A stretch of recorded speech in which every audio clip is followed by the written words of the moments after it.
everyone, welcome to DTH Decoding the Hindu. We are here to decode the Hindu for all those examinations where you are needed to be updated with current affairs of national and international importance.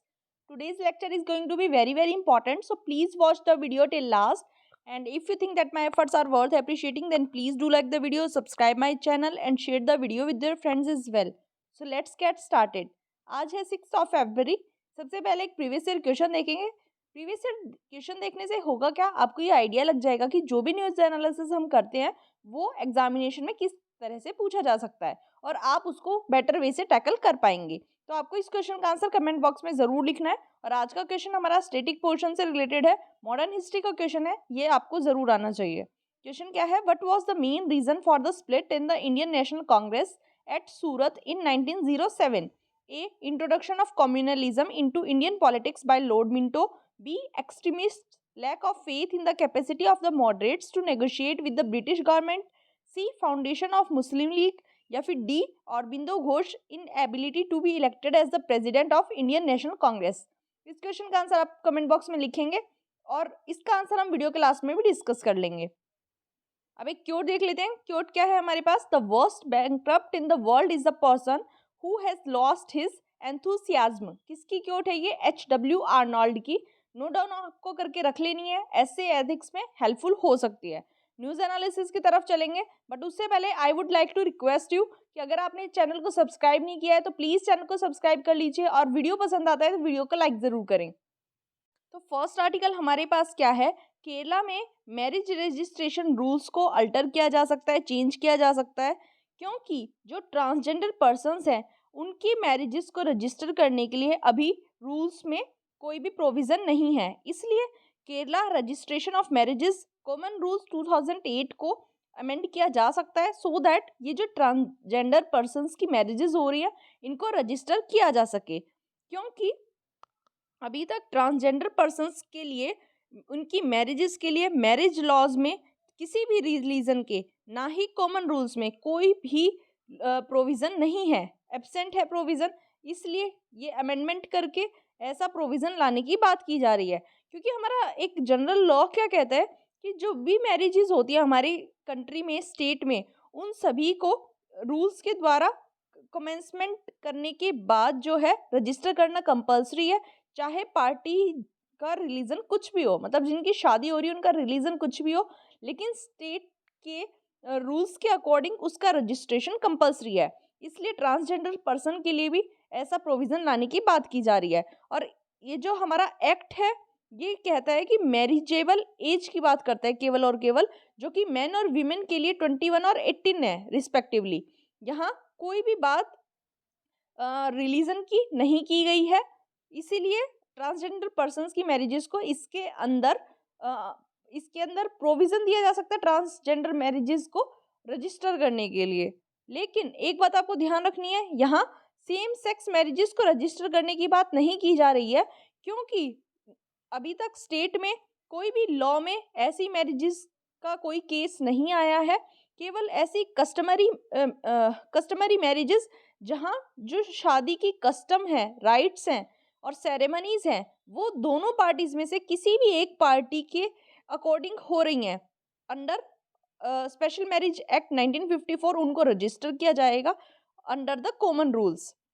और हमारे ये जो laws हैं हमें इन्हें gender binary से दूर रखना होगा और जेंडर को इग्नोर नहीं कहूँगी मैं, जेंडर को एक इंक्लूसिव मैनर में लेते हुए ट्रांसजेंडर पर्सन्स के लिए मैरिज रजिस्ट्रेशन के प्रोविजंस भी डालने चाहिए।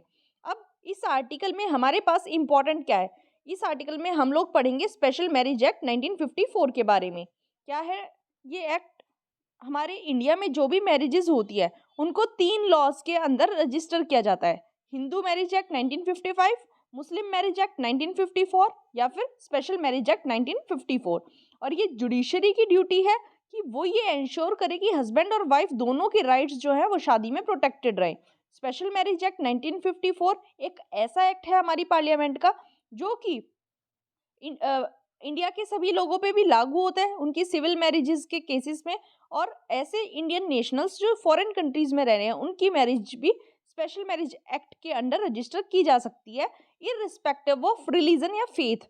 मतलब ये रिलीजियस के बेसिस पे नहीं किया जाता है किसी का, दोनों पार्टीज का कोई भी रिलीजन है उनकी शादी को स्पेशल मैरिज एक्ट के अंडर रजिस्टर किया जा सकता है। और जो पर्सन अपनी मैरिज इस लॉ के अंडर रजिस्टर करवाता है उसकी मैरिज बाकी किसी पर्सनल लॉ से गवर्न नहीं की जाएगी, केवल स्पेशल मैरिज एक्ट से ही उसका गवर्नेंस किया जाएगा। फीचर्स क्या हैं इस एक्ट के?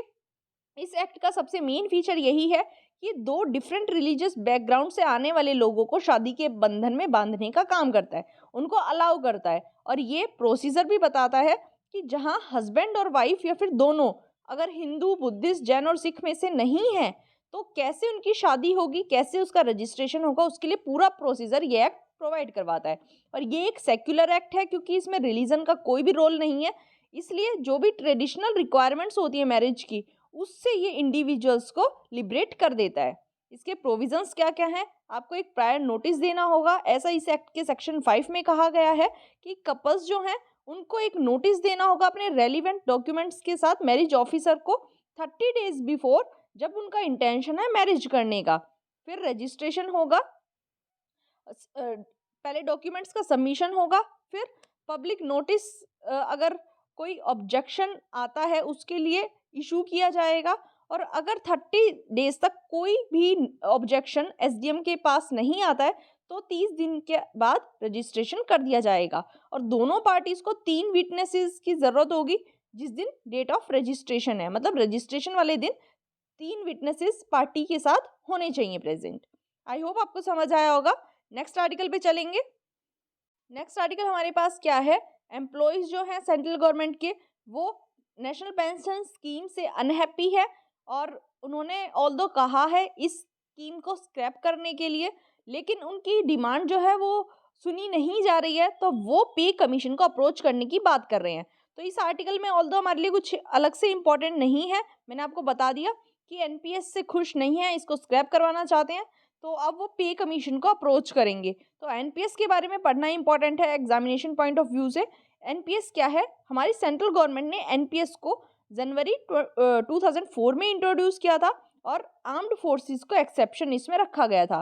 2018 में एनपीएस को स्ट्रीमलाइन करने के लिए और ज़्यादा अट्रैक्टिव बनाने के लिए यूनियन कैबिनेट ने इसमें कुछ चेंजेस किए थे, जिससे जो सेंट्रल गवर्नमेंट एम्प्लॉयज़ हैं उनको भी एनपीएस के अंडर कवर किया जा सके, उनको भी इसका बेनिफिट मिल पाए। एनपीएस को इम्प्लीमेंट और रेगुलेट करती है pension fund regulatory development authority. इसके बारे में भी अभी हम पढ़ेंगे थोड़ा सा, इसको आपको ध्यान रखना है। एनपीएस को इम्प्लीमेंट और रेगुलेट पीएफआरडीए ही करती है। National pension system trust establish किया गया है इस पीएफआरडीए के द्वारा, जहां जो भी रजिस्टर्ड ओनर है सभी एसेट के एनपीएस के अंडर उसको देखा जाएगा। स्ट्रक्चर की बात करें तो एनपीएस एक 2 टीयर्ड स्ट्रक्चर है।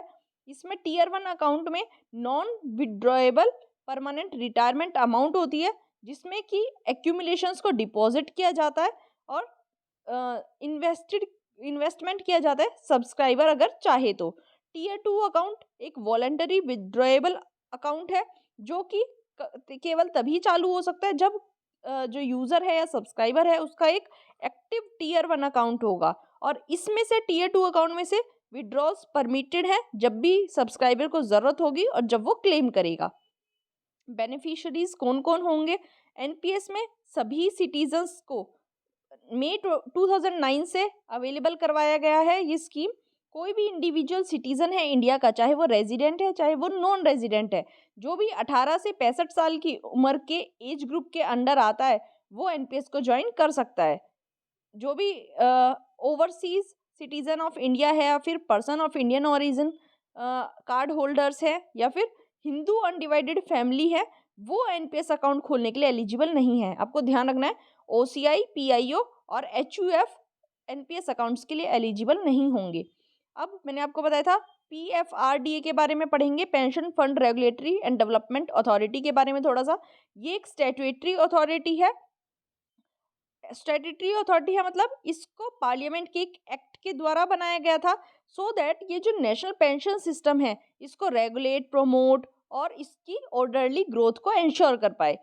ये काम करती है मिनिस्ट्री ऑफ फाइनेंस के डिपार्टमेंट ऑफ फाइनेंशियल सर्विसेज के अंदर। बहुत इंपॉर्टेंट है, एग्जाम में क्वेश्चन आ सकता है कि pension fund regulatory development authority किसके अंडर काम करती है। आपको कंफ्यूजन हो सकता है, तो आपको ध्यान रखना है मिनिस्ट्री ऑफ फाइनेंस है। फंक्शंस क्या क्या हैं इसके, ये वेरियस इंटरमीडिएट एजेंसीज जैसे कि pension fund manager, central record keeping agency, इन सभी को अपॉइंट करने का काम करती है। और एनपीएस के अंडर पेंशन इंडस्ट्री को डेवलप, प्रमोट और रेगुलेट करने का काम भी किसका है, pension fund regulatory development authority का है। और ये अटल पेंशन योजना को भी एडमिनिस्टर करती है। आपको ध्यान रखना है, अटल पेंशन योजना को भी यही एडमिनिस्टर करती है। आई होप आपको समझ आया होगा। नेक्स्ट आर्टिकल पे चलते हैं। नेक्स्ट आर्टिकल काफ़ी इंपॉर्टेंट है। हमें पता है अभी बजट लाया गया है 23-24 का, तो उसमें साइंटिस्ट 5 साइंटिस्ट ने अपना अपना ओपिनियन दिया है बजट के बारे में, और जो भी वेरियस साइंटिफिक इनिशिएटिव्स के लिए एलोकेशंस की गई हैं उसके बारे में। तो देखेंगे थोड़ा सा। नाम ऑल द इम्पॉर्टेंट नहीं है, ये CSIR के डायरेक्टर जनरल है। इनका पॉइंट ऑफ व्यू देखते हैं इन्होंने क्या कहा है।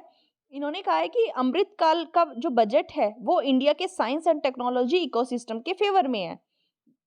यहाँ CSIR की एक एक्टिव प्रेजेंस देखी जा सकती है सभी फोकस एरियाज में, और ये ग्रीन हाइड्रोजन रिसर्च और डेवलपमेंट के ऊपर काफ़ी ज़्यादा ध्यान देने की इसमें बात की गई है under the national hydrogen mission.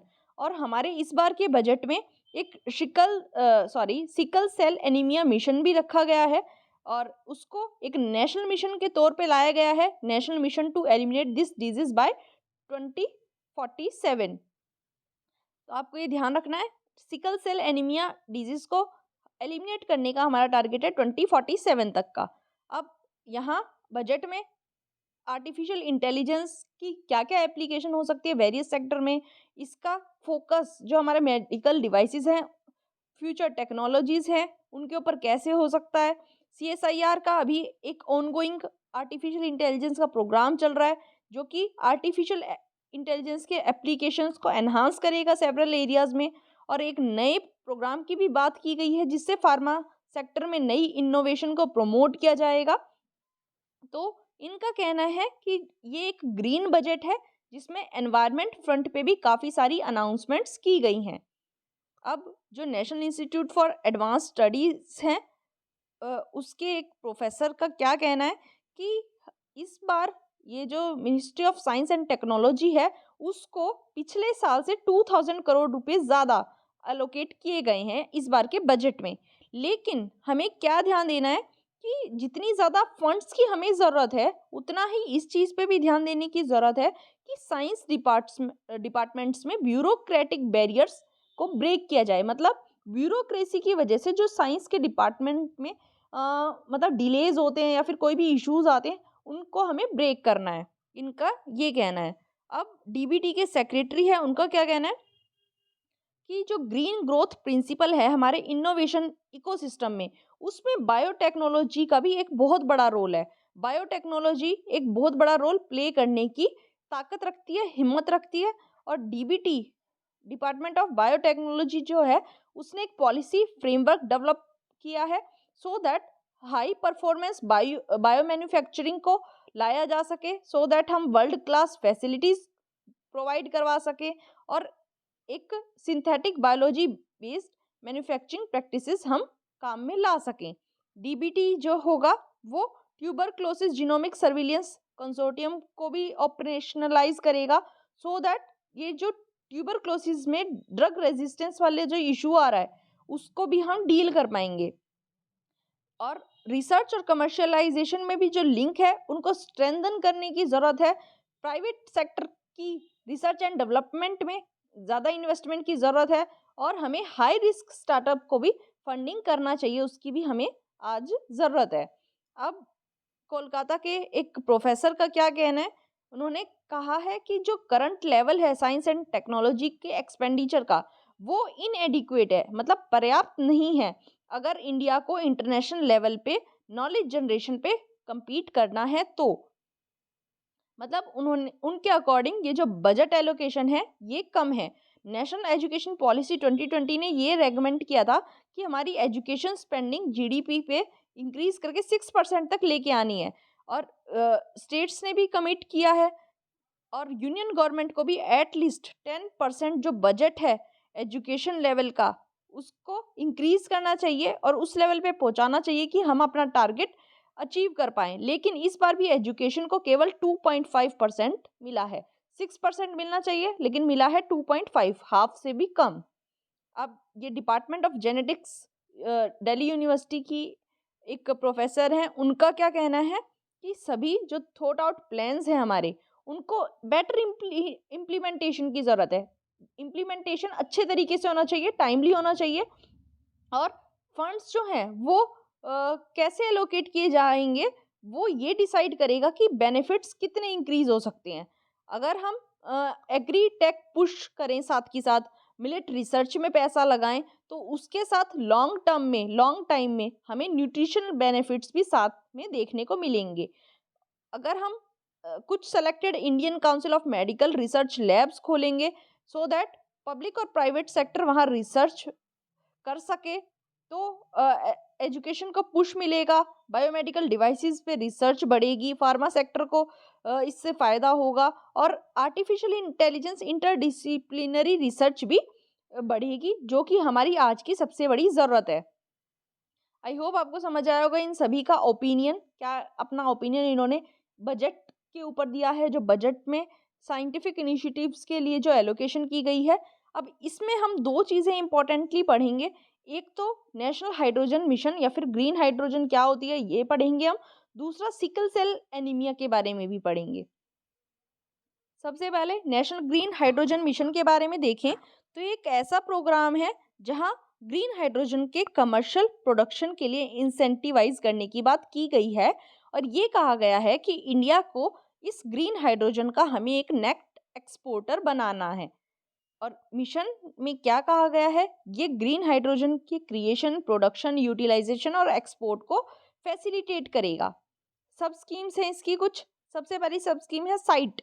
Site की full form strategic interventions for green tech hydrogen transition programme.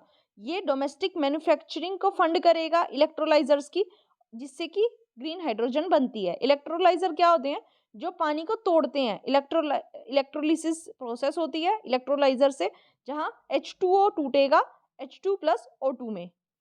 दूसरा सब इनिशिएटिव क्या है, ग्रीन हाइड्रोजन हब्स। स्टेट और रीजन्स जो हैं जहां लार्ज स्केल प्रोडक्शन की कैपेसिटी है हाइड्रोजन को प्रोड्यूस करने की, उनको आइडेंटिफाई किया जाएगा और ग्रीन हाइड्रोजन हब की तरह डेवलप किया जाएगा। ऑब्जेक्टिव क्या है इस मिशन का, हम ग्रीन हाइड्रोजन की अपनी प्रोडक्शन कैपेसिटी को at least 5 metric million tonne per annum तक लेके जाना चाहते हैं, जिससे कि हम जो अपनी रिन्यूएबल एनर्जी कैपेसिटी है 2030 तक उसका 125 गीगावाट जो है वो ग्रीन हाइड्रोजन से लाने का हमारा टारगेट है। इसमें एम ये रखा गया है कि 8 लाख करोड़ की टोटल इन्वेस्टमेंट हम लगाएंगे और इसकी वजह से 6 लाख जॉब भी जनरेट होंगी इसकी वजह से। और जो हमारा फोसिल फ्यूल का इंपोर्ट है उसमें काफ़ी भारी रिडक्शन देखा जाएगा, ओवर 1 लाख करोड़ तक का। और इससे हम annually greenhouse gas emission 50 metric tonne तक कम कर पाएंगे। इसको इम्प्लीमेंट करने वाली नोडल मिनिस्ट्री कौन सी है, ministry of new and renewable energy. ध्यान रखना है आपको, मिनिस्ट्री ऑफ पावर नहीं है, कंफ्यूज नहीं होना है। सिग्निफिकेंस क्या होगा, इसकी वजह से इंडस्ट्रियल मोबिलिटी और एनर्जी सेक्टर्स का डीकार्बोनाइजेशन होगा, कम कार्बन एमिशन होंगे, हमारी फॉसिल फ्यूल्स जो कि हम इंपोर्ट करते हैं उस पर डिपेंडेंस कम होगी, फीड स्टॉक पे डिपेंडेंस कम होगी, हमारी इंडिजीनियस मैन्युफैक्चरिंग कैपेबिलिटीज़ डेवलप होंगी, एम्प्लॉयमेंट अपॉर्चुनिटीज़ हम क्रिएट कर पाएंगे और नई नई टेक्नोलॉजीज भी हम डेवलप कर पाएंगे, जैसे कि एफिशिएंट फ्यूल सेल्स। पोटेंशियल की बात करें तो इंडिया के पास एक जोग्राफिक लोकेशन जो है वो फेवरेबल है और काफ़ी अबंडेंस में हमें सनलाइट मिलती है, विंड मिलती है, जिससे कि हम ग्रीन हाइड्रोजन को प्रोड्यूस कर सकते हैं। ग्रीन हाइड्रोजन टेक्नोलॉजीज़ को ऐसे सेक्टर्स में प्रमोट किया जा रहा है जहां डायरेक्ट इलेक्ट्रिफिकेशन फिजिबल नहीं है, वहां ये टेक्नोलॉजी एक बून की तरह साबित हो सकती है। Heavy duty, long range transport, कुछ इंडस्ट्रियल सेक्टर्स और long term shortage power sector की, ये इसके कुछ लूप होल्स हैं जिससे हमें ग्रीन हाइड्रोजन की हेल्प से छुटकारा मिल सकता है। और ये जो इंडस्ट्री की नासेंट स्टेज है इसकी वजह से रीजनल हब्स क्रिएट होंगे जो हाई वैल्यू ग्रीन प्रोडक्ट्स को एक्सपोर्ट करेंगे और इंजीनियरिंग, प्रोक्योरमेंट और कंस्ट्रक्शन सर्विसेज प्रोवाइड करवाएंगे। चैलेंजेस भी हैं इसके साथ कुछ एसोसिएटेड। क्या क्या चैलेंजेस हैं? सबसे पहले ग्लोबली नेसेंट स्टेजेस में चैलेंज आता है कि ग्रीन हाइड्रोजन डेवलपमेंट अभी भी नासेंट स्टेजेस में है ग्लोबली, लेकिन इंडिया को अगर मेजर प्रोड्यूसर बनना है इसका, तो हमें अपना नेसेसरी इंफ्रास्ट्रक्चर बेटर बनाना होगा, क्योंकि हमारे पास अभी तो फिलहाल नेसेसरी इंफ्रास्ट्रक्चर है ही नहीं जिससे कि हम इंटरमीडिएटरी स्टेप्स कुछ ले पाएं। दूसरा चैलेंज क्या है? Economic sustainability. दूसरा चैलेंज सबसे बड़ा इस इंडस्ट्री के द्वारा ये है कि ग्रीन हाइड्रोजन को एक्सट्रैक्ट करने की इकोनॉमिक सस्टेनेबिलिटी काफ़ी चैलेंजिंग है। ट्रांसपोर्टेशन फ्यूल सेल्स के लिए हाइड्रोजन काफ़ी कॉस्ट कॉम्पिटिटिव है जब हम बात करें कन्वेंशन फ्यूल सेल्स की। अब ग्रीन हाइड्रोजन की डेफिनेशन के बारे में बात करेंगे कि ग्रीन हाइड्रोजन क्या होती है। हाइड्रोजन एक की इंडस्ट्रियल फ्यूल है जिसके काफ़ी सारे एप्लीकेशन देखे जा सकते हैं, इंक्लूडिंग प्रोडक्शन ऑफ अमोनिया, जो कि एक की फर्टिलाइजर है। स्टील में भी हाइड्रोजन का यूज़ है, रिफाइनरीज में भी और इलेक्ट्रिसिटी में भी। लेकिन ये जो सारी हाइड्रोजन है जो अब तक मैन्युफैक्चर होती आ रही है, ये या तो ब्लैक हाइड्रोजन होती है या ब्राउन हाइड्रोजन, क्योंकि ये सारी कोल से प्रोड्यूस होती है। हाइड्रोजन मोस्ट अबेंडेंट एलिमेंट है हमारे यूनिवर्स का, सबसे ज़्यादा हमारे यूनिवर्स में हाइड्रोजन ही प्रेजेंट है। लेकिन प्योर एलिमेंटल हाइड्रोजन बहुत कम है, बहुत स्कार्स है, इसलिए हमेशा ये कंपाउंड्स में पाई जाती है, लाइक ऑक्सीजन के साथ, जैसे H2O वाटर। जब इलेक्ट्रिक करंट वाटर में हम पास करते हैं तो ये एलिमेंटल ऑक्सीजन और हाइड्रोजन में टूट जाती है, स्प्लिट हो जाती है इलेक्ट्रोलिसिस के थ्रू। और जब ये इलेक्ट्रिसिटी किसी रिन्यूएबल सोर्स से हम यूज़ करेंगे, जैसे कि विंड या फिर सोलर, तो जो हाइड्रोजन निकल के आएगी, प्रोड्यूस होगी, उसको हम ग्रीन हाइड्रोजन बोल देंगे। ये जो कलर्स हैं, जैसे मैं ग्रीन हाइड्रोजन बोल रही हूँ, ब्राउन हाइड्रोजन, ब्लैक हाइड्रोजन, ये कलर्स जो हैं उन ये क्या इंडिकेट करते हैं कि जो इलेक्ट्रिसिटी यूज हुई है उसका सोर्स क्या है, जो हाइड्रोजन मॉलिक्यूल को निकालने के लिए यूज हुई है। फॉर एग्जाम्पल, जब कोल को यूज करेंगे तो उसको हम ब्राउन हाइड्रोजन बोलेंगे। करंट प्रोडक्शन की बात करें तो ग्रीन हाइड्रोजन का अभी ग्लोबल हाइड्रोजन प्रोडक्शन 1% से भी लेस है, क्योंकि ये काफ़ी एक्सपेंसिव पड़ता है प्रोड्यूस करने में। अगर 1 kg ब्लैक हाइड्रोजन की बात करें तो उसकी कॉस्ट पड़ती है प्रोड्यूस करने की 0.9 से $1.5। ग्रे हाइड्रोजन की पड़ती है 1.7 से $2.3। ब्लू हाइड्रोजन की पड़ती है 1.3 से $3.6। ग्रीन हाइड्रोजन की पड़ती है 3.5 से 5.5 पर केजी डॉलर्स। तो ये ऐसा बताया है council for energy, environment and water ने एक 2020 वाले एनालिसिस में। तो काफ़ी हाई कॉस्ट अभी हाइड्रोजन को प्रोड्यूस करने की हमें पड़ती है। लेकिन हमें ज़रूरत क्यों है ग्रीन हाइड्रोजन को प्रोड्यूस करने की? हाइड्रोजन एक बहुत अच्छा एनर्जी का सोर्स है, क्योंकि इसमें high energy content per unit weight है, इसीलिए इसको रॉकेट फ्यूल के तौर पे भी यूज़ किया जाता है। ग्रीन हाइड्रोजन एक क्लीनेस्ट सोर्स ऑफ एनर्जी है जिससे ज़ीरो एमिशन निकलते हैं, इसलिए भी ये काफ़ी यूज़फुल है। इसको हम फ्यूल सेल्स में, कार्स में यूज़ कर सकते हैं, और एनर्जी गजलिंग इंडस्ट्रीज जैसे फर्टिलाइज़र और स्टील मैन्युफैक्चरिंग में भी यूज़ कर सकते हैं। जो वर्ल्ड की कंट्रीज़ हैं वो अपनी ग्रीन हाइड्रोजन कैपेसिटी के ऊपर काम कर रही हैं, सो दैट वो अपनी एनर्जी सिक्योरिटी को बढ़ा सकें और अपने कार्बन एमिशंस को कट डाउन कर सकें। ग्रीन हाइड्रोजन एक ग्लोबल बजवर्ड बन चुका है, क्योंकि अब हमारा इस टाइम वर्ल्ड जो है वो काफ़ी बड़ी एनर्जी क्राइसिस को फेस कर रहा है, और ये जो क्लाइमेट चेंज का थ्रेट है ये रियलिटी बनता जा रहा है। कुछ और इनिशिएटिव हमारी गवर्नमेंट ने लिए हैं रिन्यूएबल एनर्जी के लिए, उनका नाम देखेंगे हम इस आर्टिकल में। Jawaharlal Nehru national solar mission लाया गया, international solar alliance, PM Kusum, national wind solar hybrid policy और rooftop solar scheme. I hope आपको ये समझ आया है ग्रीन हाइड्रोजन के बारे में। अब हम पढ़ेंगे सिकल सेल एनीमिया के बारे में। जो सिकल सेल एनीमिया होता है ये ह्यूमन बॉडी की आरबीसीज, रेड ब्लड सेल्स को अफेक्ट करता है। कैसे अफेक्ट करता है? जब भी कोई पर्सन इस डिजीज से अफेक्ट हो जाता है तो उसकी आरबीसीज की जो शेप है वो डिफॉर्म हो जाती है, मतलब शेप ही खराब हो जाती है। और आरबीसी यूजुअली रोड शेप की होती है, तो ये डिफॉर्म होके कोई भी शेप ले सकती हैं। प्राइमरी फंक्शन क्या होता है आरबीसीज का? कि हमारे डिफरेंट पार्ट्स में ऑक्सीजन पहुंचाने का ये काम करती हैं। लेकिन जिस पर्सन में सिकल सेल एनीमिया हो जाता है, उसकी आरबीसीज की ऑक्सीजन कैरिंग कैपेसिटी अफेक्ट होती है। ये इस डिजीज के काफ़ी एडवर्स इफेक्ट है अगर उसको ट्रीट ना किया जाए तो। हमारा जो यूनियन बजट आया 23 वाला, इसमें गवर्नमेंट ऑफ इंडिया ने sickle cell anaemia elimination mission लाया है, लॉन्च किया है।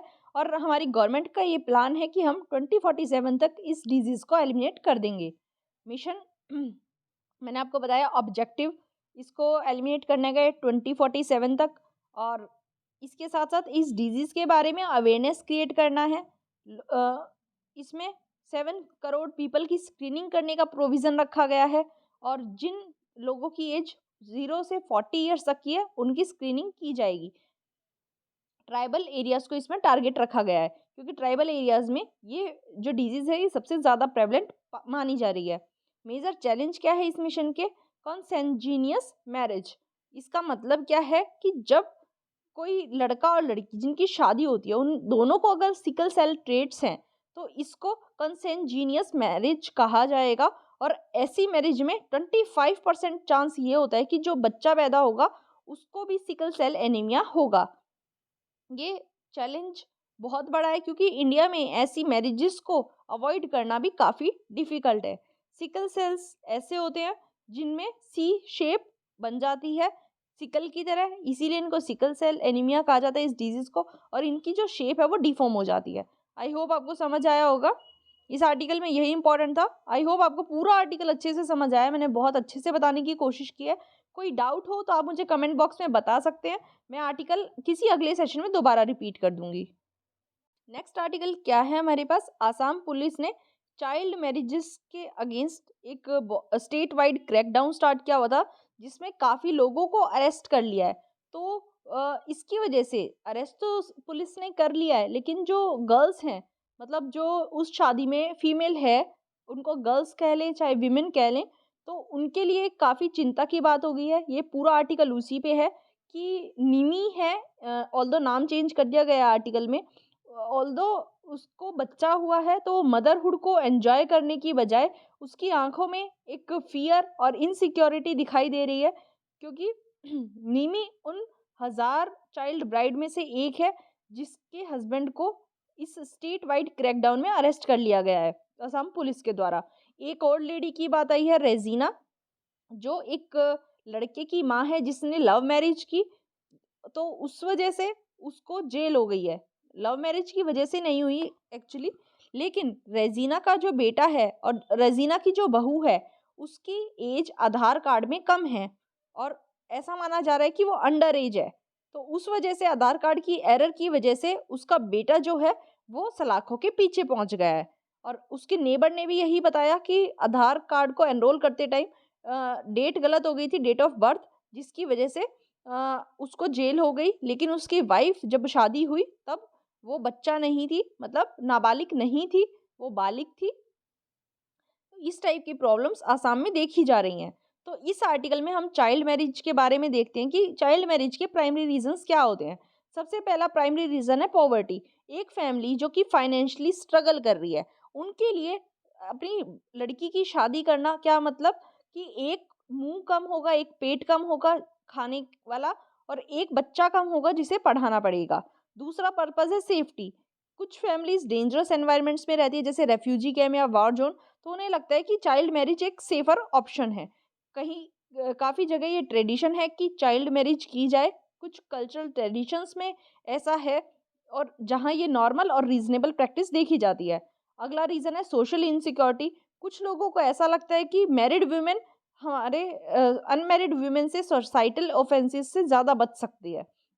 अनमैरिड वुमेन के ऊपर गंदी नज़रें डाली जाती हैं, जिसकी वजह से उनके साथ क्राइम भी हो जाती हैं। अगला रीज़न क्या है कि एंसेस्ट्रल प्रॉपर्टी में शेयर को अवॉइड करना। रूरल एरिया के पेरेंट्स ये सोचते हैं कि उनकी जो प्रॉपर्टी है वो उनके बेटों की है, और अगर वो अपनी डॉटर्स की शादी जल्दी एज में कर देंगे तो डॉटर्स का शेयर ख़त्म हो जाएगा। अगला रीज़न क्या है? फीमेल एजुकेशन का एक्सपेंडिचर बचाना। कुछ फैमिलीज़ बॉयज़ और गर्ल्स में डिस्क्रिमिनेशन करती हैं, और फीमेल चिल्ड्रन को बर्डन समझा जाता है कि उन्हें काम करने की कोई ज़रूरत नहीं है, उन्हें केवल घर-बार देखना है, शादी से पहले भी और शादी के बाद भी। इम्पैक्ट क्या क्या हो सकते हैं चाइल्ड मैरिज के? सबसे पहला इम्पैक्ट है ह्यूमन राइट्स वायलेशन। ये चाइल्ड मैरिज ह्यूमन राइट का और उनकी डिग्निटी का वायलेशन है, लेकिन अभी भी ये हमारी सोसाइटी में वाइडली एक्सेप्टेड है। दूसरा, इसके हार्मफुल इफेक्ट्स एजुकेशन, हेल्थ और उनकी सेफ्टी पे भी पड़ता है सीरियस इम्पैक्ट। इसकी वजह से गर्ल्स का एजुकेशन रेट भी रिड्यूस होता है। और चाइल्ड मैरिज का मतलब क्या है? एक गर्ल की एजुकेशन जो है वो मेनली एंड हो जाती है। एक बार उसकी शादी हो जाए तो उससे ये एक्सपेक्ट किया जाता है कि वो अपने हस्बैंड और अपने बच्चों की केयर करे, उनका ध्यान रखे, और उसके पास स्कूल और करियर के लिए टाइम नहीं बचता है। जो फैमिलीज चाइल्ड मैरिज के चक्कर में पड़ती हैं, वो लॉन्ग टर्म में पॉवर्टी के साइकिल में फंस जाती हैं। एक बार तो फाइनेंशियल सेंस बनती है चाइल्ड मैरिज से शॉर्ट टर्म में, लेकिन एक्चुअली लास्ट में वो साइकिल ऑफ पॉवर्टी में ट्रैप हो जाती हैं। इसकी वजह से हाई फर्टिलिटी रेट भी देखे जाते हैं, क्योंकि जो यंगर ब्राइड्स होती हैं उनसे लार्जर फैमिली एक्सपेक्ट की जाती है, क्योंकि उनके पास मैरिड लाइफ में ज़्यादा चाइल्ड बियरिंग ईयर्स होते हैं। और कई बार क्या होता है कि एक मेल मतलब एक सन की चाहत में भी कई बार वो जो है मतलब तब तक बच्चे पैदा करती रहती है, जब तक बर्थ देती रहती है, जब तक कि मेल चाइल्ड पैदा ना हो जाए। और इन्हें काफ़ी ज़्यादा इनइक्वालिटी का भी सामना करना पड़ता है अपने हस्बैंड के साथ। इनकी घर में चलती भी नहीं है, और घर के जो मेन डिसीजंस है वहाँ भी इनका ओपिनियन मैटर नहीं करता है। ये अपनी फैमिलीज़ को मैनेज और प्लान करने की भी क्षमता नहीं रख पाती, क्योंकि यंग गर्ल्स होती हैं, उनका काफ़ी कम प्रभाव पड़ता है अपने बच्चों पे भी, कम अच्छे से वो कंट्रोल भी नहीं कर पाती है, और उनके न्यूट्रिशन, हेल्थ केयर और हाउस होल्ड मैनेजमेंट के बारे में डिसीजन लेने की एबिलिटी भी कम हो जाती है।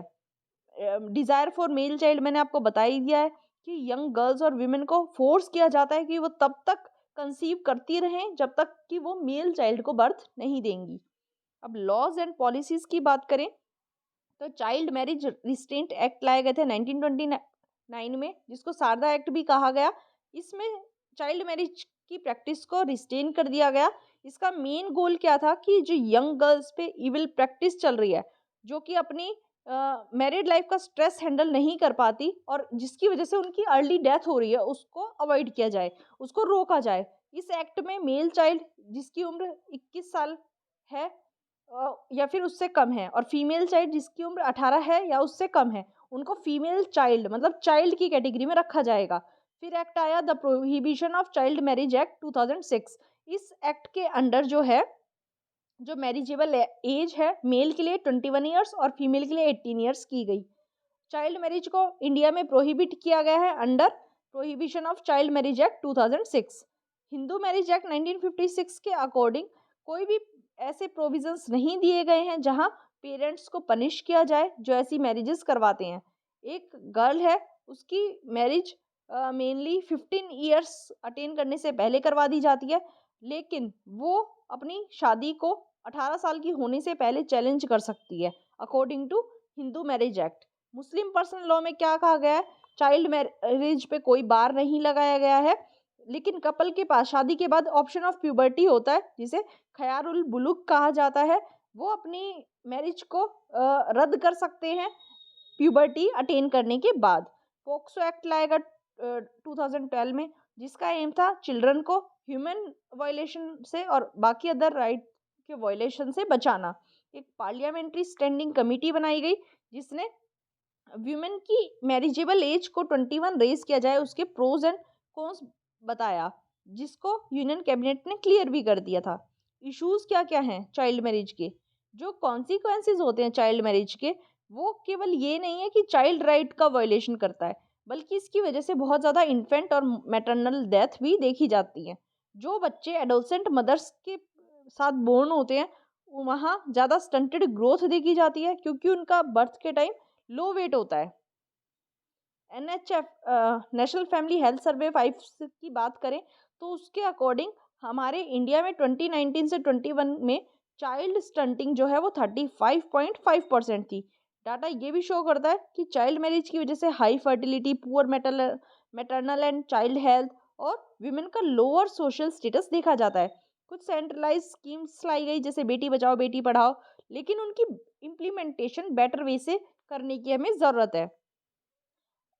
सोशल एक्सेप्टेंस जो एज ओल्ड कस्टम्स की हैं, उनको हमें उसके लिए एडमिनिस्ट्रेशन को इंक्लूड करना चाहिए और उनके प्रति हमें अपना नज़रिया बदलना चाहिए।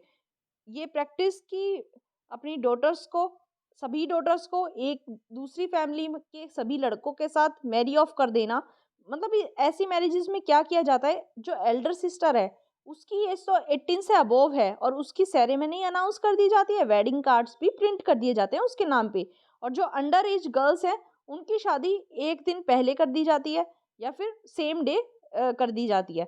मतलब कार्ड प्रिंट होंगे ऐसी लड़की के नाम पे जो जिसकी एज 18 या उससे ज़्यादा है, लेकिन उसके साथ साथ उसकी अंडर एज सिस्टर्स की भी शादी कर दी जाती है। वे अहेड की बात करें तो हमें इस प्रॉब्लम से डील करने के लिए मल्टी प्रोंग्ड स्ट्रेटेजी की ज़रूरत है। Eradication of poverty, better education और पब्लिक इंफ्रास्ट्रक्चर फैसिलिटीज़ लानी चाहिए चिल्ड्रन के लिए। हेल्थ और न्यूट्रिशन पे सोशल अवेयरनेस बढ़ाने की ज़रूरत है। सोशल नॉर्म्स और इनइक्वालिटीज़ के लिए रिग्रेसिव वे हमें रखना होगा। स्ट्रॉन्ग लॉज लाने होंगे, स्ट्रिक्ट एनफोर्समेंट उन लॉज का हमें करना होगा और एक आइडियल सिचुएशन बनानी पड़ेगी हमें ग्राउंड पे कि गर्ल्स जो हैं वो प्राइमरी लेवल एजुकेशन के बिना जो है उनकी शादी ना हो। गर्ल चाइल्ड जो है उसको एजुकेशन मिले और वोकेशनल ट्रेनिंग भी मिले सो दैट वो फाइनेंशियली इंडिपेंडेंट हो पाए। स्टेट ने भी कुछ एफर्ट किए हैं, काफ़ी सारे एफर्ट्स किए चाइल्ड मैरिज को रोकने के लिए, उनके एजुकेशन के लिए, उनकी हेल्थ केयर और अवेयरनेस प्रोग्राम के लिए। एक एग्जाम्पल के तौर पे देखें तो वेस्ट बंगाल की Kanyashree scheme financial aid provide करवाती है उन गर्ल्स को जो कि हायर स्टडीज़ परस्यू करना चाहती हैं। बिहार और अदर स्टेट्स में एक साइकिल स्कीम रखी गई है कि गर्ल्स जो हैं वो स्कूल सेफली पहुंच पाएँ। यूपी ने एक स्कीम निकाली थी कि जो गर्ल्स हैं जो कि ड्रॉप आउट हैं उनको दोबारा स्कूल में लेके जाया जा सके। गर्ल चाइल्ड को एम्पावर करने के लिए हमें प्रॉपर पब्लिक इंफ्रास्ट्रक्चर बनाना होगा, सोसाइटल नॉर्म्स को एड्रेस करना होगा, ग्राम पंचायत लेवल से काम करने की ज़रूरत है और ये इंश्योर करना होगा कि चाइल्ड प्रोटेक्शन कमिटीज़ और चाइल्ड मैरिज प्रोहिबिशन ऑफिसर्स अपनी जॉब अच्छे से करें और इसमें कम्युनिटी सपोर्ट ग्रुप्स को भी एक्टिवली पार्टिसिपेट करवाएं। और ऐसे एफर्ट्स की वजह से उड़ीसा के चाइल्ड मैरिज फ्री विलेजेस कुछ बन चुके हैं, 12,000 विलेजेस। यही काम हमें पूरे देश में करना होगा और ऐसी कमेटी की गाइडलाइंस जो हैं हमें इम्प्लीमेंट करनी होगी। कौन सी कमेटी की? शिवराज पाटिल कमेटी, जिसने अपनी रिपोर्ट 2011 में दी थी। इस कमेटी की रिपोर्ट की रेगमेंटेशंस की वजह से कर्नाटका में चाइल्ड मैरिजेस की परसेंटेज काफ़ी कम हो गई थी, 42% थी, जिससे 21.3% आ गई थी 2019 से 20 में। आई होप आपको समझ आया है। मैंने बहुत डिटेल में बताने की कोशिश की, आपका पूरा मेंस का ये आंसर रेडी हो गया है और ऐसे अगर कोई इससे रिलेटेड आता है तो भी आपके पास काफ़ी सारे पॉइंट्स यहाँ इकट्ठा हो गए हैं। नेक्स्ट आर्टिकल पे चलेंगे। नेक्स्ट आर्टिकल हमारे पास क्या है? माइनॉरिटी कम्युनिटीज़ की एक फेलोशिप प्रोग्राम है, मौलाना आज़ाद नेशनल फेलोशिप। वहाँ जो डिसबर्सल है वो काफ़ी डिले हो रहा है, मतलब जो पैसे मिलने चाहिए वो काफ़ी डिले होके मिल रहे हैं या फिर मिल ही नहीं रहे हैं। तो इस आर्टिकल में आपको पता होना चाहिए कि जो अवॉर्डीज़ हैं वो फाइनेंशियल क्राइसिस फेस कर रहे हैं। मिनिस्ट्री ऑफ माइनॉरिटी अफेयर जो इसकी देखरेख करती है फेलोशिप की, उसकी तरफ से रिस्पॉन्स भी नहीं आ रहा है और 2023 और 24 में काफ़ी सारी स्कीम्स का एलोकेशन भी है वो कम हो गया है। तो इस आर्टिकल में दो चीज़ें इंपॉर्टेंट है, एक तो इस स्कीम के बारे में पढ़ेंगे मौलाना आज़ाद नेशनल फेलोशिप, दूसरा मिनिस्ट्री ऑफ माइनॉरिटी अफेयर्स के बारे में देखेंगे। तो सबसे पहले मौलाना आज़ाद नेशनल फेलोशिप स्कीम के बारे में बात करें तो मिनिस्ट्री ऑफ माइनॉरिटी अफेयर इसको इम्प्लीमेंट करती है so that 6 notified minority communities Buddhist, Christian, Jain, Muslim, Sikh और जोरोएस्ट्रियन मतलब पारसी, इन 6 कम्युनिटीज़ को जिनको माइनॉरिटी कम्युनिटी में रखा गया है, इनके स्टूडेंट्स को एजुकेशनल एम्पावरमेंट की जा सके। इस स्कीम को इम्प्लीमेंट किया गया यूजीसी के ग्रांट्स के थ्रू, यूनिवर्सिटी ग्रांट कमीशन के थ्रू, और इसके लिए कोई वेटिंग लिस्ट प्रिपेयर नहीं की गई। जो भी candidates in 6 centrally notified minority से बिलोंग करते होंगे वो सभी इस MENF स्कीम के अंडर अवार्ड ऑफ फेलोशिप के लिए कंसीडर किए जाएंगे। सिलेक्शन कैसे किया जाएगा? सिलेक्शन किया जाएगा JRF नेट के थ्रू और इसके लिए national testing agency exam conduct करवाती है। 2019-20 से पहले क्या किया जाता था, मेरिट लिस्ट जो होती थी वो जो कैंडिडेट्स पोस्ट ग्रेजुएशन के एग्ज़ाम में मार्क्स ऑब्टेन करते थे उनके बेसिस पे प्रिपेयर की जाती थी। लेकिन 2018-19 में केवल उन कैंडिडेट्स को क्वालिफाई माना जाता है जो कि यूजीसी नेट जेआरएफ या फिर सीएसआईआर नेट जेआरएफ को क्वालिफाई कर जाती है, वही इस स्कीम के लिए एलिजिबल होती है और वही अप्लाई कर सकती है। आई होप आपको समझ आया होगा। नेक्स्ट आर्टिकल नहीं, नेक्स्ट टॉपिक हमारे पास पढ़ने के लिए मिनिस्ट्री ऑफ माइनॉरिटी अफेयर्स के बारे में। तो इसका जेनेसिस हम देखते हैं, कहाँ से बन के आता है ये मिनिस्ट्री ऑफ माइनॉरिटी अफेयर्स। 1978 में माइनॉरिटीज़ कमीशन को सेटअप किया गया था under ministry of home affairs और उसने एक रेजोल्यूशन ला के इसको सेटअप किया था। 1984 में ये माइनॉरिटी कमीशन को मिनिस्ट्री ऑफ होम अफेयर्स से डिटैच कर दिया गया और एक नई मिनिस्ट्री जिसका नाम था मिनिस्ट्री ऑफ वेलफेयर उसके अंडर रख दिया गया। लेकिन यहाँ लिंग्विस्टिक माइनॉरिटीज को एक्सक्लूड कर दिया गया इस कमीशन से 1988 में। 1992 में क्या किया गया, national commission on minorities act लाया गया और माइनॉरिटीज़ कमीशन को एक स्टैट्यूटरी बॉडी बना दिया गया और इसका नाम रीनेम कर दिया गया और रख दिया गया नेशनल कमीशन ऑन माइनॉरिटीज़। 1993 में first statutory national commission set up किया गया जिसमें 5 religious communities Muslims, Christian, Sikh, Buddhist, Zoroastrians या पारसीज इनको माइनॉरिटी कम्युनिटीज़ के तौर पे नोटिफाई किया गया और लास्ट में 2014 में जैन्स को भी माइनॉरिटी कम्युनिटी के तौर पे ऐड किया गया। कंपोजिशन की बात करें तो इसमें एक चेयरपर्सन होंगे, वाइस चेयरपर्सन होंगे और 5 मेंबर्स होंगे और ये पाँचों नहीं, ये 7 के 7 मेंबर्स माइनॉरिटी कम्युनिटीज़ से आएंगे। 7 पर्सन सेंट्रल गवर्नमेंट भी नॉमिनेट करेगी जो कि persons of eminence, ability and integrity होंगे। टेन्योर की बात करें तो 3 साल के लिए ये ऑफिस को होल्ड करेंगे, जिस दिन से ये ऑफिस स्टार्ट करेंगे अपनी अजम्पशन की डेट होगी जो इनकी। फंक्शंस क्या होते हैं, माइनॉरिटीज़ की डेवलपमेंट और उसकी प्रोग्रेस को इवेलुएट करना, जो भी माइनॉरिटीज़ के लिए सेफ गार्ड बनाए जा रहे हैं उनकी वर्किंग को मॉनिटर करना और जो भी लॉज पार्लियामेंट के द्वारा बनाए गए हैं, स्टेट लेजिस्लेटर के द्वारा बनाए गए हैं इन माइनॉरिटीज़ के सेफ गार्ड के लिए, उनको भी मॉनिटर करना। प्राइम मिनिस्टर का 15 पॉइंट प्रोग्राम जो था माइनॉरिटीज़ के वेलफेयर के लिए उसकी इम्प्लीमेंटेशन को इंश्योर करना और ये देखना कि जो भी माइनॉरिटी कम्युनिटीज़ के लिए प्रोग्राम चलाए जा रहे हैं क्या वो एक्चुअल में सही से फंक्शन कर भी रहे हैं या नहीं, और जो भी माइनॉरिटीज़ के लिए उनके इंटरेस्ट के लिए बेटर प्रोटेक्शन के लिए रिकमेंडेशन देना, जो भी हो सकता है कि बेटर वे से किया जाना चाहिए। कुछ स्पेसिफिक कंप्लेंट्स जहां माइनॉरिटी कम्युनिटी के राइट्स की बात आती है, उनके डिप्रिवेशन की बात आती है, राइट्स को सेव करने की बात आती है, तो उन कंप्लेंट्स को भी देखना और उन मैटर्स को अप्रोप्रिएट अथॉरिटीज़ के पास लेके जाना। जहाँ कम्युनल कॉन्फ्लिक्ट होगा या राइट्स होंगे उन मैटर्स को भी इन्वेस्टिगेट करना। एग्जाम्पल के तौर पे 2011 में भरतपुर कम्युनल राइट्स हुए थे, 2012 में बोडो मुस्लिम क्लैशेस हुए थे आसाम में। इन सभी को नेशनल कमीशन ऑन माइनॉरिटी ने इन्वेस्टिगेट किया था और अपनी फाइंडिंग्स को गवर्नमेंट के पास सबमिट किया था। माइनॉरिटीज़ राइट डे ऑब्जर्व किया जाता है हर साल 18 दिसंबर को, जो क्या मार्क करता है declaration on the rights of person belonging to national और ethnic, religious and linguistic minorities, और इसको एक्सेप्ट किया था 1992 में यूनाइटेड नेशन ने। तो आपको ध्यान रखना है 18 दिसंबर जो है वो माइनॉरिटीज़ राइट डे के तौर पे हम ऑब्जर्व करते हैं। आई होप आपको समझ आया होगा। नेक्स्ट आर्टिकल पे चलेंगे। नेक्स्ट आर्टिकल हमारे पास क्या है, आर्कियोलॉजिकल सर्वे ऑफ इंडिया ने एक स्पेशल पैनल को फॉर्म करने का डिसीजन लिया है सो दैट जो 24 मिसिंग मॉन्यूमेंट्स हैं उनको ट्रेस भी किया जा सके और सर्टिफाई भी किया जा सके।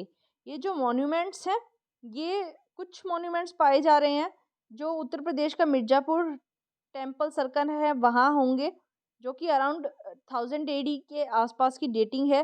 2 कोस मीनार्स हैं, एक फरीदाबाद में है मुजस्सर में, दूसरी कुरुक्षेत्र के शाहाबाद में है, एक राजस्थान बरन में 12th सेंचुरी का टेम्पल है और एक जो है वो मुबारकपुर कोटला में इंचला वाली गुमती है।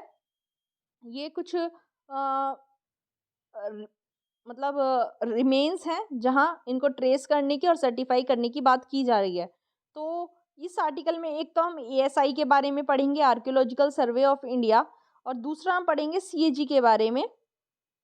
सीएजी की भी बात आई है कि आर्कियोलॉजिकल सर्वे ऑफ इंडिया जो है वो सीएजी की ऑडिटिंग परफॉर्मेंस का हवाला देते हुए यहाँ मॉन्यूमेंट्स की बात करते हैं राज्यसभा स्टैंडिंग कमेटी में। तो इन दो टॉपिक्स के बारे में पढ़ना इस आर्टिकल में इम्पॉर्टेंट है। आर्कियोलॉजिकल सर्वे ऑफ इंडिया की बात करें तो ये काम करते हैं मिनिस्ट्री ऑफ कल्चर के अंदर, और ये हमारी आर्कियोलॉजिकल रिसर्च और कल्चरल हेरिटेज को प्रोटेक्ट करने वाली प्रीमियर ऑर्गेनाइजेशन है। More than 3650 ancient monuments, archaeological sites और रिमेन्स को ये एडमिनिस्टर करता है। इसका काम क्या है? एंटिक्वेरियन रिमेन्स का सर्वे करना, जो आर्कियोलॉजिकल साइट है उनका एक्सप्लोरेशन और एक्सकेवेशन करना, प्रोटेक्टेड मॉन्यूमेंट्स को कंजर्वेशन और मेंटेनेंस प्रोवाइड करवाना, और भी इसी टाइप के काम इसके हो जाते हैं। इसको 1861 में अलेक्जेंडर कनिंघम के द्वारा फाउंड किया गया था, जो इसके फर्स्ट डायरेक्टर जनरल भी थे, और अलेक्जेंडर कनिंघम को ही हम फादर ऑफ इंडियन आर्कियोलॉजी के नाम से भी जानते हैं। अब हम सीएजी के बारे में देखेंगे। Controller and auditor general of India, CAG बहुत इंपॉर्टेंट है, बहुत डिटेल में मैं आपको बताऊंगी पूरे बैकग्राउंड के साथ, काफ़ी इंपॉर्टेंट होने वाला है। सीएजी जो है वो इंडिपेंडेंट अथॉरिटी है अंडर कॉन्स्टिट्यूशन ऑफ इंडिया। ये हमारे Indian audit and account department के हेड होते हैं, और पब्लिक पर्स के चीफ गार्डियन भी यही होते हैं। ये जो इंस्टीट्यूशन है ये गवर्नमेंट की अकाउंटेबिलिटी और जो बाकी पब्लिक अथॉरिटीज़ हैं उनकी पार्लियामेंट और स्टेट लेजिस्लेचर पे जो भी अकाउंटेबिलिटी बनती है उसको इंश्योर करता है। अभी हमारे करंट सीएजी कौन है? श्री गिरीश चंद्र मुर्मू। ये ऑफिस कैसे आया, मतलब कैसे इसका इवोल्यूशन कैसे हुआ सीएजी के ऑफिस का? सबसे पहले 1858 में office of the accountant general establish किया गया था। उस टाइम ब्रिटिश एडमिनिस्ट्रेशन ने ईस्ट इंडिया कंपनी से सारा कंट्रोल अपने हाथ में ले लिया था। 1860 में सर एडवर्ड ड्रमोंड को फर्स्ट ऑडिटर जनरल के तौर पे अपॉइंट किया गया। उसके बाद ऑडिटर जनरल ऑफ इंडिया को थोड़ा सा रिस्ट्रक्चर करके ऑडिटर एंड अकाउंटेंट जनरल का नाम दिया गया। 1866 में इस पोजीशन का नाम चेंज करके फिर से कंट्रोलर जनरल ऑफ अकाउंट्स रख दिया गया। 1884 में फिर से नाम चेंज करके controller and auditor general of India नाम इसका रख दिया गया। गवर्नमेंट ऑफ इंडिया एक्ट 1919 में ऑडिटर जनरल को इंडिपेंडेंट बॉडी बना दिया गया, और इसको एक स्टैट्यूटरी बैकिंग मिल गई अपनी पोजीशन के लिए। गवर्नमेंट ऑफ इंडिया एक्ट 1935 में इसकी पोजीशन को ज़्यादा स्ट्रेंथ मिल गई ऑडिटर जनरल की। कैसे मिली स्ट्रेंथ? क्योंकि प्रोविंशियल ऑडिटर जनरल एक फेडरल सेटअप ला दिया गया। इस एक्ट में अपॉइंटमेंट और सर्विस प्रोसीजर को भी डिस्क्राइब किया गया कि कैसे इनको अपॉइंट किया जाएगा, कैसे क्या इनका सर्विस प्रोसीजर रहेगा, और इनकी ड्यूटीज़ के बारे में भी एक ब्रीफ ओवरव्यू इसमें दिया गया। जो अकाउंट एंड ऑडिट्स ऑर्डर था 1936 का, उसमें ऑडिटर जनरल के डिटेल्ड अकाउंटिंग और ऑडिटिंग फंक्शंस भी प्रोवाइड करवाए गए। और ऐसा ही 1947 तक चलता रहा, जब तक कि इंडिया इंडिपेंडेंट नहीं हुआ था। इंडिपेंडेंस के बाद आर्टिकल 148 जो था 1949 के इंडियन कॉन्स्टिट्यूशन में, उसने प्रोवाइड करवाया था कि सीएजी एक होंगे जिन्हें हमारे प्रेसिडेंट ऑफ इंडिया अपॉइंट करेंगे। सीएजी का जुरिस्डिक्शन जम्मू एंड कश्मीर में 1958 में एक्सटेंड किया गया। 1971 में सेंट्रल गवर्नमेंट ने controller and auditor general duties, powers and condition of service act 1971 लाया, और इस एक्ट ने सीएजी को सेंट्रल और स्टेट गवर्नमेंट दोनों की अकाउंटिंग और ऑडिटिंग ड्यूटीज़ के लिए रिस्पॉन्सिबल कर दिया था। 1976 में सीएजी से अकाउंटिंग फंक्शंस हटा दिए गए, उनको अकाउंटिंग फंक्शन से रिलीव कर दिया गया। सीएजी का रैपिड कंप्यूटराइजेशन किया जा रहा है, मॉडर्नाइजेशन किया जा रहा है 1990s से, और जो हमारा इंडियन करप्शन है उसका परवेजिव नेचर देखते हुए सीएजी काफ़ी विजिलेंट तरीके से काम करती है, और जो सबसे ज़्यादा मोस्ट कंट्रोवर्शियल करप्शन स्कैंडल्स रहे हैं इंडियन हिस्ट्री में, उनको भी इन्वेस्टिगेट सीएजी ने किया है, ऑडिट किया है। कॉन्स्टिट्यूशनल प्रोविजंस की बात करें सीएजी के, तो आर्टिकल 148 जो है वो सीएजी के अपॉइंटमेंट, ओथ और कंडीशंस की बात करता है। आर्टिकल 149 सीएजी के ड्यूटीज़ और पावर्स की बात करता है। आर्टिकल 150 यूनियन और स्टेट के अकाउंट्स की बात करता है कि उन्हें उस फॉर्म में रखा जाएगा जिन फॉर्म में प्रेसिडेंट चाहते हैं on the advice of CAG. Article 151 में क्या कहा गया है कि जो controller and auditor general of India है, इनकी रिपोर्ट प्रेसिडेंट के पास सबमिट की जाएगी, जो कि उसको बाद में दोनों हाउसेस के सामने रख सकते हैं। जो controller and auditor general of India है, इनके अकाउंट्स गवर्नर ऑफ स्टेट के पास सबमिट किए जाएंगे, जो बाद में इन अकाउंट्स को लेजिस्लेटर ऑफ स्टेट के पास के सामने रख सकते हैं। आर्टिकल 279 क्या कहता है कि जो नेट प्रोसीड्स की कैलकुलेशन है, उसको सर्टिफिकेशन करेंगे केवल सीएजी, जिसका सर्टिफिकेशन फाइनल होगा। हमारे कॉन्स्टिट्यूशन का थर्ड शेड्यूल क्या कहता है? थर्ड शेड्यूल का सेक्शन 4 ये बोलता है कि जो सुप्रीम कोर्ट के जजेस हैं और सीएजी हैं, जब वो ऑफिस अपना एज्यूम करेंगे, उस टाइम एजम्पशन के टाइम इनकी ओथ या अफर्मेशन की क्या फॉर्म रहेगी। सिक्स शेड्यूल में क्या कहा गया है कि डिस्ट्रिक्ट काउंसिल और रीजनल काउंसिल को ऐसे फॉर्म में बनाया जाएगा जैसे कि सीएजी प्रिस्क्राइब करेंगे with the approval of president. इसके साथ में ऐसी बॉडीज जो कि ऑडिट करेंगे, वो सीएजी के द्वारा इनको ड्यूटी एलोकेट की जाएगी और रिपोर्टिंग होगी जो इन अकाउंट्स की, वो गवर्नर के पास की जाएगी। फिर गवर्नर चाहे तो उसको काउंसिल के सामने रख सकता है। सीएजी इंडिया वाले और सीएजी ब्रिटेन वाले दोनों में क्या डिफरेंसेस हैं? जो इंडिया के सीएजी हैं वो केवल ऑडिटर जनरल का रोल प्ले करते हैं, कंट्रोलर का नहीं। लेकिन ब्रिटेन में कंट्रोलर और ऑडिटर जनरल दोनों की पावर सीएजी के पास होती है। इंडिया में सीएजी जो है वो अकाउंट को ऑडिट तब करते हैं जब एक्सपेंडिचर हो चुका होता है, पोस्ट फैक्टो काम आ जाता है, एक्स पोस्ट फैक्टो। लेकिन ब्रिटेन में मनी को अगर आपको विड्रॉ करना है पब्लिक एक्सचेकर से, तो आपको पहले प्रायर अप्रूवल लेना होगा सीएजी का। इंडिया में सीएजी जो है वो पार्लियामेंट के मेंबर नहीं होते हैं, लेकिन ब्रिटेन में सीएजी जो है वो हाउस ऑफ द कॉमन्स के मेंबर होंगे। आई होप आपको समझ आया है। पूरा मैंने आपको डिटेल में बताया है। आपका पॉलिटी का एक पूरा टॉपिक कवर यहाँ हो जाता है। आज का नेक्स्ट और लास्ट आर्टिकल है, इंपॉर्टेंट है ये भी। मैंने आपको 2-3 आर्टिकल कवर करवाए हैं जिसमें मैंने आपको बताया कि 5 न्यू अपॉइंटमेंट्स की जाएंगी सुप्रीम कोर्ट में, जिनको करेगा कॉलेजियम। और इसकी वजह से ये हमें पता चलता है कि यूनियन गवर्नमेंट का से काफ़ी कम है सुप्रीम कोर्ट के अपॉइंटमेंट्स में, सारा का सारा रोल कॉलेजियम का आ जाता है। तो कॉलेजियम के बारे में पढ़ना हमारे लिए इम्पॉर्टेंट है कि कॉलेजियम सिस्टम क्या है और ये कैसे इवॉल्व हुआ।